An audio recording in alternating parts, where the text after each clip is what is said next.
We're now joined by Coach Lincoln Riley from Oklahoma. Coach, welcome, and your thoughts about the upcoming season. Thank you. Welcome everybody. What a great venue to host our Big 12 Media Days. Very fitting, and that it's also the place that the Big 12 season will end as well. So a lot of great memories in this building. Always an exciting time of year. You know, this kind of signals the end of summer, but the start of a new upcoming season, and one that we're very much looking forward to. A lot of changes on our football team, obviously, that have really, I think, got us re-energized and really primed to make a run here in 2019. Would start with the changes defensively, probably the biggest changes in our program, bringing in Coach Alex Grinch as our defensive coordinator. Also a couple of new position coaches, a new mentality, new scheme defensively. Been excited about how that's gone from this spring even into this summer, how our players have responded, and certainly know we've got to go prove it in the fall, but very eager to play great defense like the kind of defense that we feel like should be played at Oklahoma. So very much looking forward to those changes and the results. A lot of new faces on the offensive side of the football with obviously having a new quarterback this year, 4 new offensive linemen, but return quite a few skill guys around those players. So it should be a great year. We're very excited about it. Looking forward to a new challenge with a new group, but that's one of the best parts about coaching college football. So very thankful for the opportunity again to coach at this place and a chance to do it in one of the great conferences in America. So with that, we'll take questions. Way back on the aisle. Jason Kersey with The Athletic. Lincoln, can you update us on Kennedy Brooks' status with the team, and how involved were you in that through the summer? Kept updated? Were you in contact with him as he went through that? Referring back to the statement we put out, Kennedy was reinstated back to the team late last week. He's back full go with our guys. During the process, I was not involved at all. Not updated at all. That's a process that our school takes very seriously, and we leave that to the people that their job is to handle that, and when they do, we take it from there. We've got a question on the right-hand side on the aisle, and then we'll come back over here.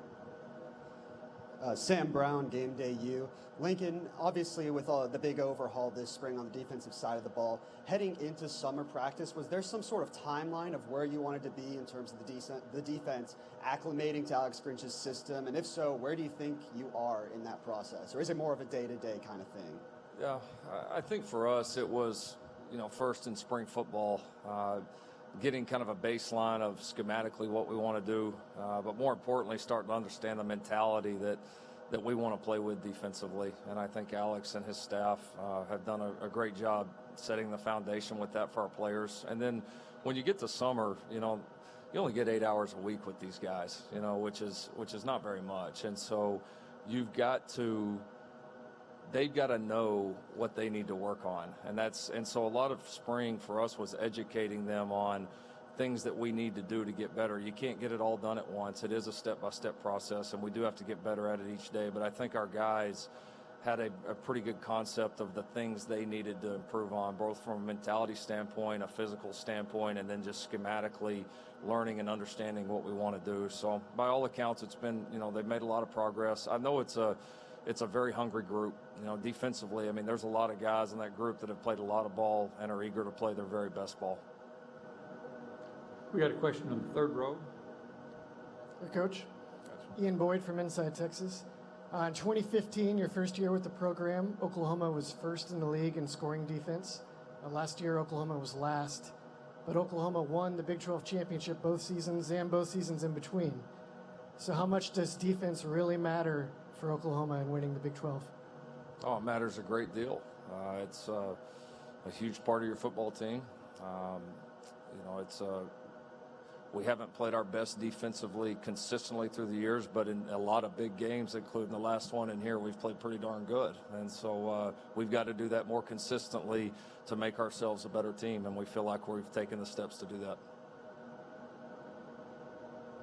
We got a question on the front row on the right side, Coach. Joey Helmer, 24/7 Sports. everyone knows obviously Baker Mayfield and Kyler Murray just won the Heisman Trophy, but both those guys had more than a year in the system. How challenging has this process been for Jalen, given it's been at such an accelerated rate for him, kind of to learn the system and everything? It's certainly been different. He brings a lot of great game experience that Baker and Kyler did not have when they got here, but also doesn't have as much experience in the system. It has been a little bit quicker, but it's been fun. He's been eager. There's been things that we do that he's been able to trace back, kind of the roots to different things that he's done at Alabama or even in high school. So it's not like you're starting from scratch, but it's been a fun process. He's a smart kid. He's eager, works very hard at it, and we've meshed together well. We have a question. We got a question all the way in the rear right side, Coach. Yeah, Lincoln Berry Trammell with the Oklahoman. You lost Kyler and 4 NFL offensive linemen. I assume your offense is going to dip. Can your defense rise more than your offense might slip this year? We don't plan on the offense dipping. And then the second part of that, we definitely expect our defense to be better. I don't think there's any doubt. That's why we've recruited as hard as we have. That's why we made some of the changes on the coaching staff that we've made.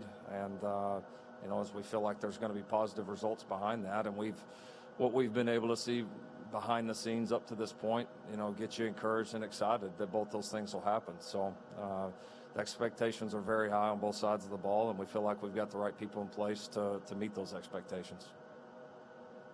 We had a question on the outside aisle here on this left side, Coach. Lincoln, Joseph Hoyt, Dallas Morning News. Nearly 30 of your players on your roster are from the Dallas area, including 6 in 2019. How important is the Dallas area in regards to recruiting for you, and how difficult is it with TCU here and being equidistant to Texas?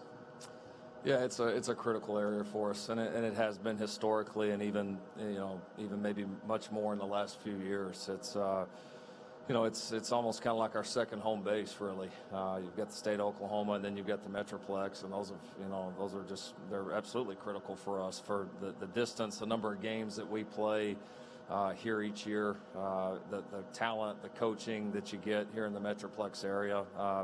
We devote a lot of our resources to this area. A lot of our coaches are here many days throughout the year, and we've got a good familiarity and trust with the coaches in this area. So a lot of respect for this area. We've had so many of our great players have come from here, and we certainly hope that can continue.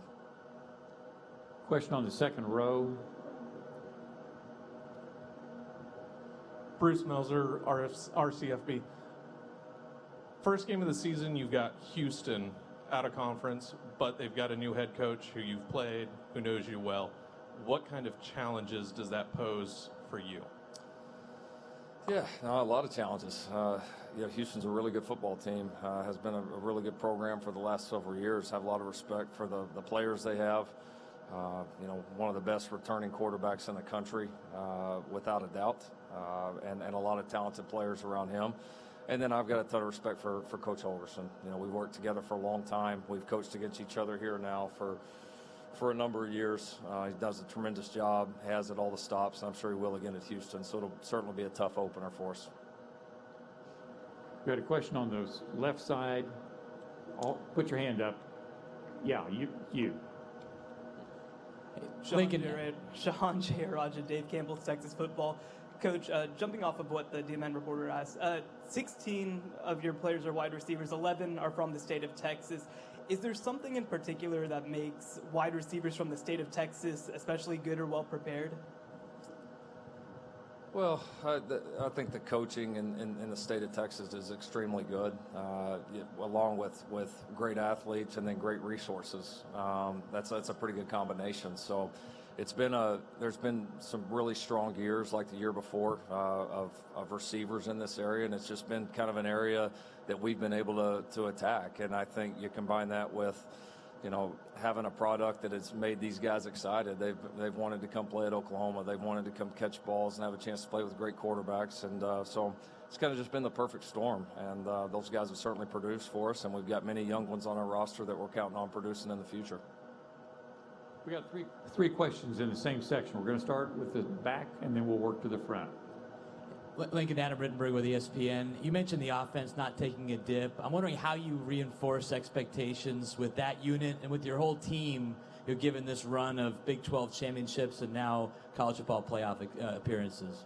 Well, that's always a challenge. It's complacency, not letting it set in. And then, for returning guys, not assuming, well, it's just going to happen because it did before. And for new guys, not assuming that it's going to happen because the teams did it before, the players that, when I wasn't there. And so it's a new team. It's a new challenge. I think the expectations and standard of Oklahoma football are so high that it almost helps a little bit in a funny way. It almost helps you kind of refocus in that, the last four were great, but what about the fifth one? And that's kind of the mindset around the program. And so, I think we've got a good culture. I think our guys understand that, and have a healthy respect for how difficult each and every championship's been, each and every win has been.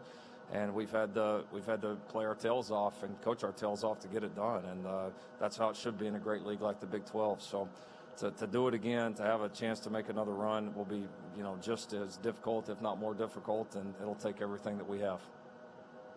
Question in the rear. Tyler Palmatier, Norman Transcript. Lincoln, you guys have found yourself in some sort of interesting spots with the targeting rule, I feel like, the last couple years, and maybe all football teams have, because the rule is just up for so much interpretation. What would you change about the targeting rule going into this fall? Well, it'll be interesting, some of the changes that we're going to implement, and what we say at this time last year or this time next year. I've been a fan of the intent of the rule, without a doubt. I've been a fan of protecting players, and there's no doubt I think there's been a lot of good. I think players, it's something they think about now, and which needed to happen. I haven't been a fan of how severe the penalties have been, especially for the gray area ones. And I'm excited to see some of the new rule changes that we have and how they're implemented, and do they have the effect that we want them to have. But I think in a perfect world, if we can find the balance between still making it a big emphasis, protecting players, but also not being reckless about just tossing players out of this game or part of the next game because of a foul, if we can find some common ground, then I think we'll be in a good place. Question all the way on the right-hand side. Coach, Alex Hickey, Morgantown, Dominion Post. I just wanted to ask about the Austin Kendall transfer situation. What caused your views to kind of evolve on that and allow him to come to West Virginia? And would you have handled that any differently going back? I was always going to let him go to West Virginia. That was no issue. That's part of these new rules, is we can't restrict them from going anywhere. My contention was I had a concern about a player being able to transfer and be immediately eligible the very next year in our league. I don't think that's healthy for the league. In the end, I think my personal relationship with Austin and his family, the fact that he, took a chance and came out to Oklahoma when I first got there, the fact that I was kind of with them every step of the way, I think the personal side of it overtook maybe more the business side of it from my head, and that's my views on it haven't changed. I still don't really agree with it, but I realize in that moment I wanted to do the best thing for the kid, and I just couldn't get past the personal side of it. And so, I hope it's something that we keep looking at, because I think we got to protect our league on that, and I think that's something we've got to look out for each other on. We got a question on the aisle about halfway back, and then we'll come up. Hey, Lincoln, John Hoover, the Franchise and Sporting News. I've been asking some coaches today about the mentality of win now, win at all costs, versus the patience it takes to build a culture, a lasting culture. A little bit different perspective for you because the culture was already there. Is there still that balance that exists for you about, because Barry Switzer called it feeding the monster, for instance. Sure. You've got an entirely different kind of pressure on you. That's a good question.